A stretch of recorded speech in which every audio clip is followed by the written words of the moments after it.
Я специально приехал сюда, чтобы посмотреть турнир, один из самых зрелищных, посещаемых, интересных. Это Джал-лига. И я года 2 назад был, смотрел, что изменилось с тех пор. Но увидел, что улучшилось качество игры.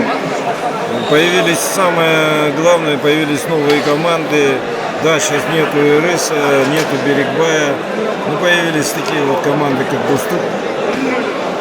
И очень интересно, что не только команда, но и игроки молодые, новые, которых раньше я не видел, интересные. Вот Скотч-Карате ребята, да, они с большого футбола, но тоже придают интерес к этому турниру. Я думаю, что Джал-лига это самая интересная сейчас лига у нас в стране. Я вот вторая игра своему сыну послал видео, он говорит, я думал, что это в Бразилии происходит.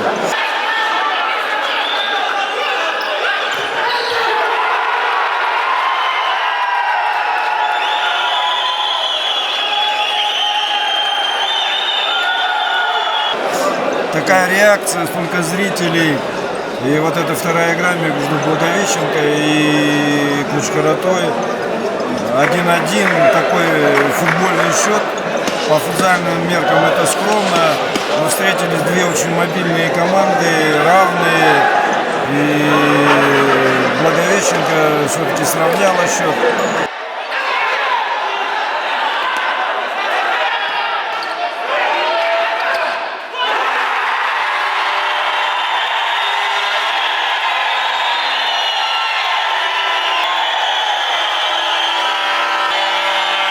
Все время уступала. Я думаю, что это один, наверное, из лидеров чемпионата будут. У ребят потенциал большой. Хорошо вратари играли и тренеры руководили. Видно было, что команды тренерские, так скажем.